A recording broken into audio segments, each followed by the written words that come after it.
Okay, hello dear friends, good evening. So, so today, this morning, I went to downtown Montreal, and then I found there was La Grande Défilé.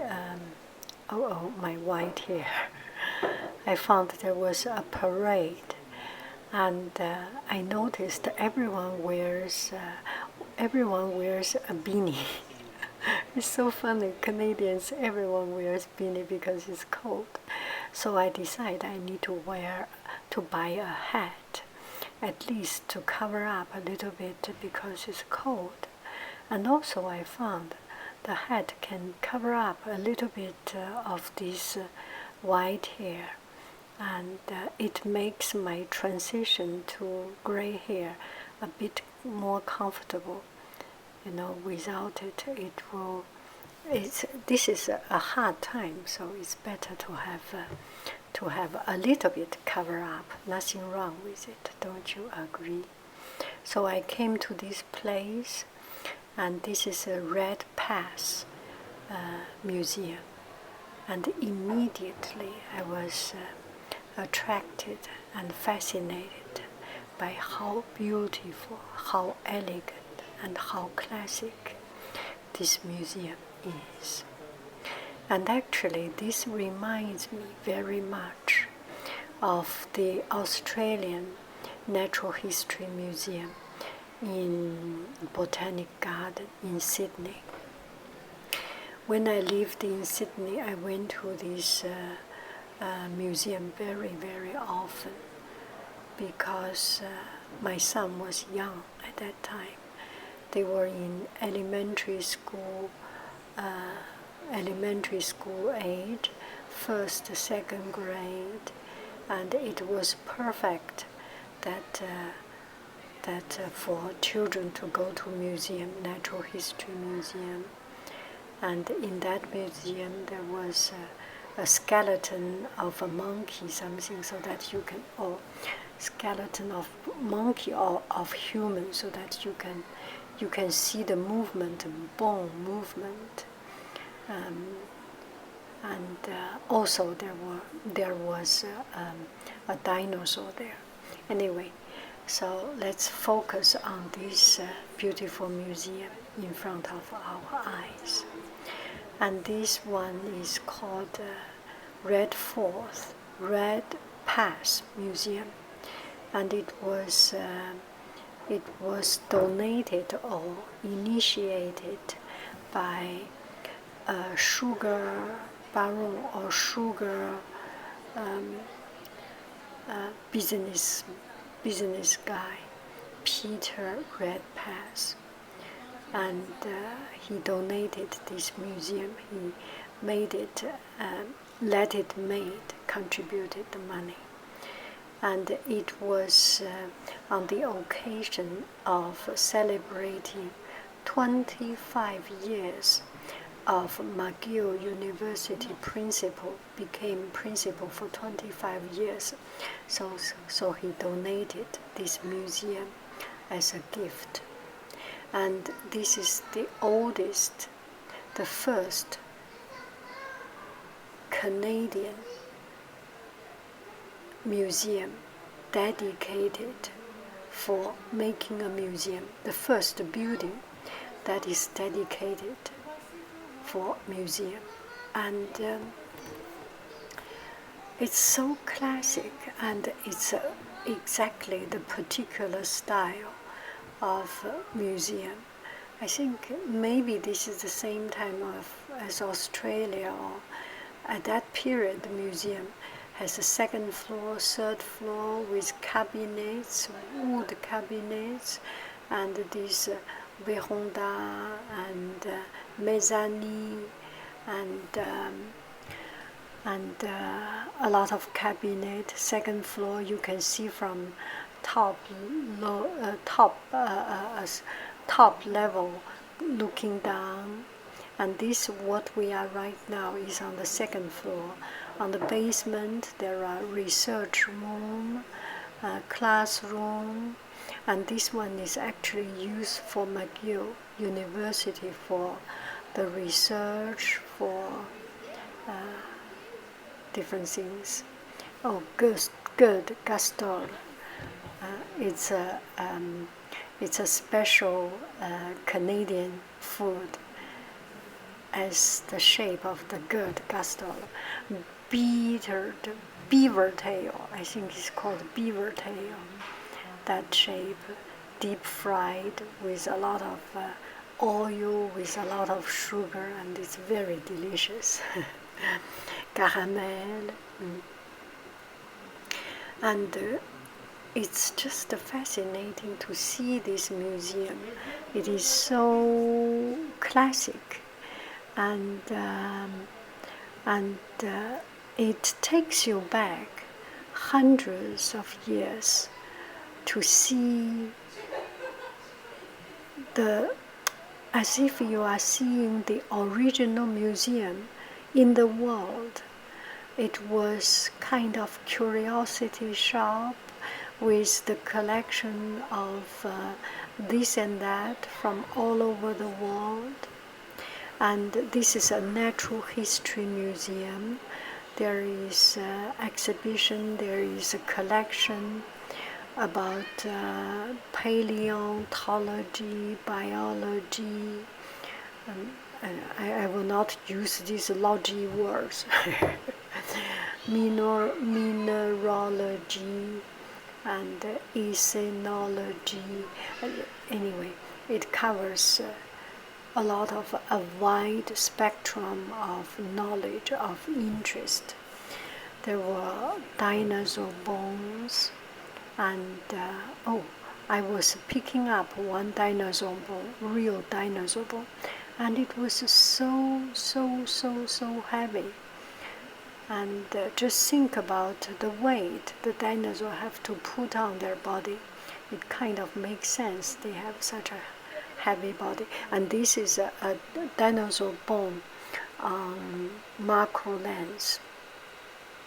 And there are beautiful collections of minerals. And unfortunately, I do not know anything about minerals. But still, it just fascinates me how the color comes from and how the shape, the structure of the mineral are like this. Okay, here are more of these minerals, and I do not understand everything about mineral or anything about mineral. But looking at the shape of the mineral is very interesting, because you start to try to understand, try to figure out its molecule structure or atomic structure, and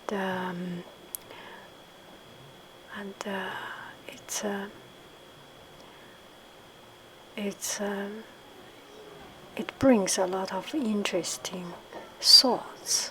And this is a piece of petrified wood.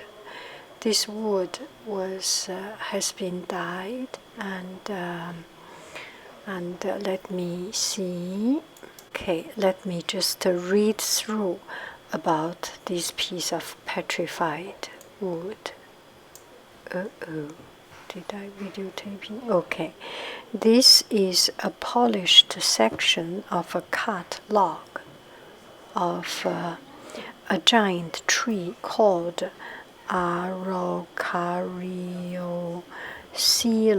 Anyway, it's a kind of tree.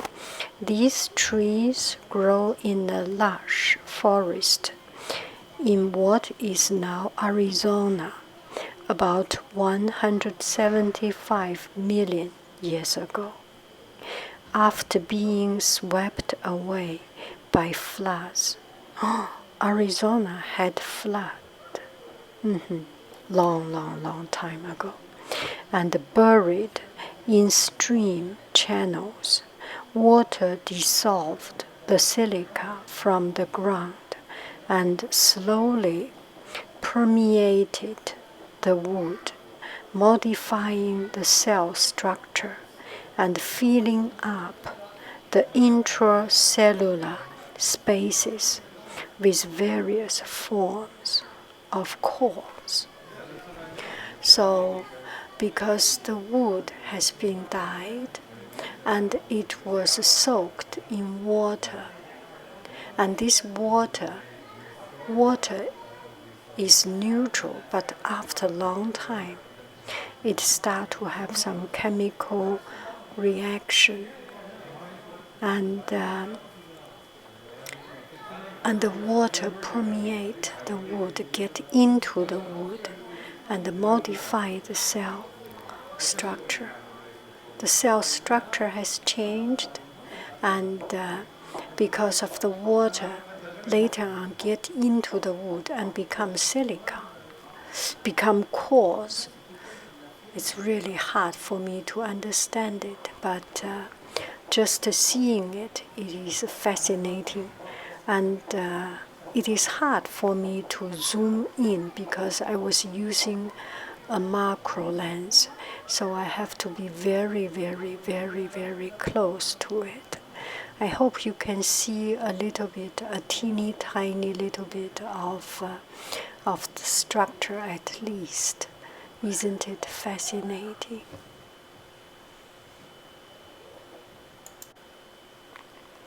Okay, here are the structures of the minerals. When you dismantle it to see its structure, or the quantum science, quantum physics, when you heard about quantum physics, when you heard about the atomic structure, or the alpha bond, beta bond, the chemical bond of the chemicals, you start to have more interest in it, and it's much profound knowledge than what I can guess and imagine. And here are some of these shells, so beautiful. How can these shells become in such a shape? It's fascinating. The evolution make them to become so many different, varied forms and appearance. Maybe because they are so spiky, the fish will not want to eat them, and this might be their defense mechanism. And some does not have this spiky shell, then they make their shell very thick and very strong. It's all the call of nature, and they answered the call of nature in the right way.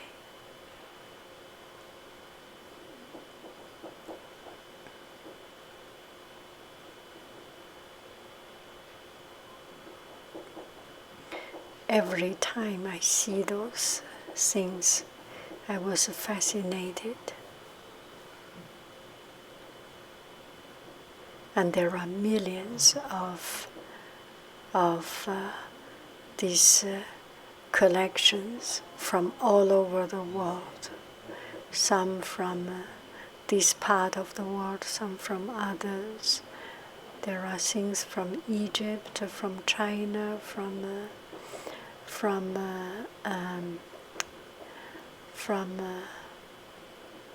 Africa, from everywhere.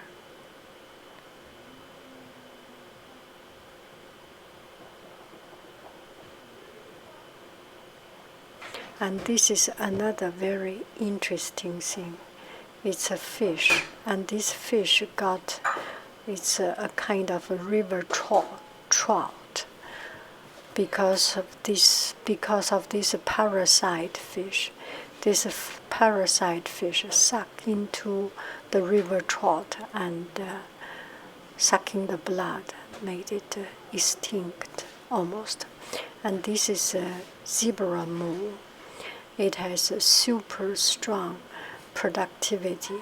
One shell, one of these muscle can produce 1 million little muscles, 1 million eggs.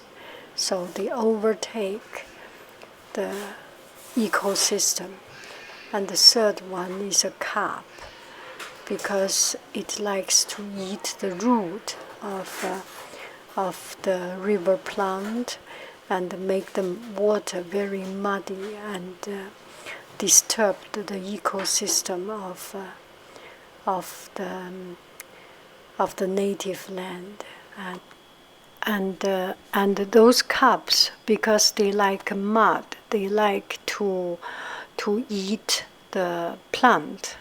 And anyway, they are quite a kind of not so clean kind of fish. They like mud, they like underwater plant, and they unroot the plant, so the water becomes muddy, and they look for food.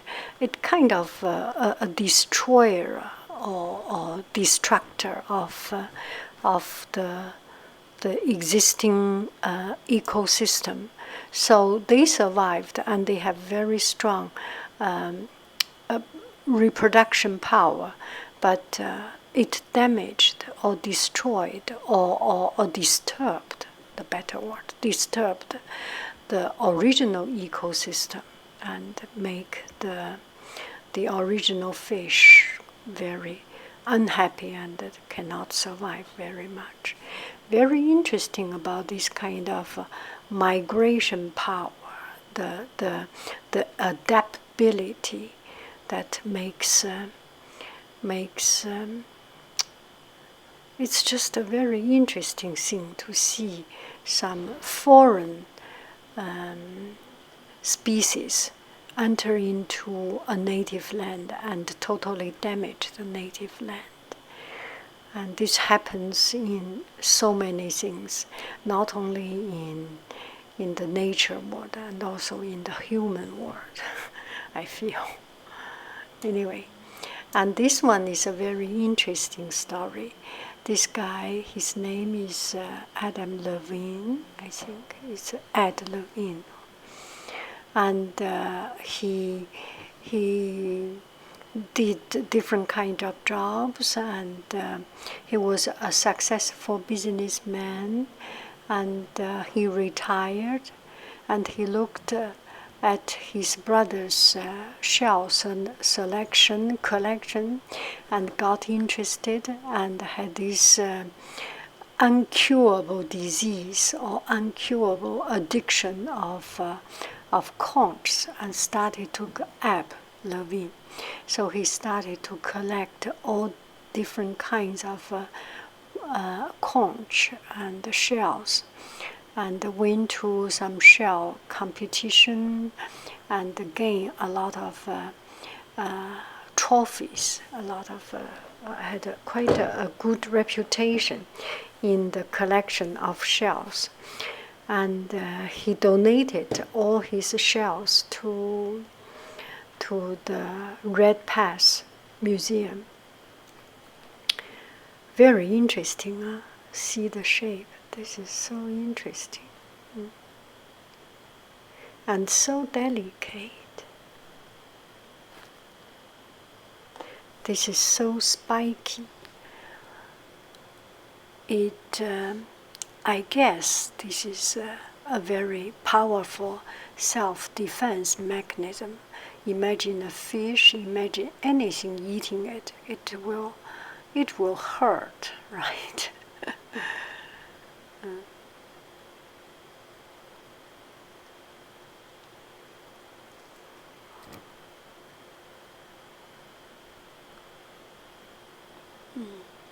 I remember when I was young, every little child collect things. You collect Pokemon cards, you collect MTG cards, you collect little rocks, you collect some some sticks, some paper, any particular thing, and then you get into a special interest and get into a love relationship with what you collect, and it's fascinating. It's fascinating.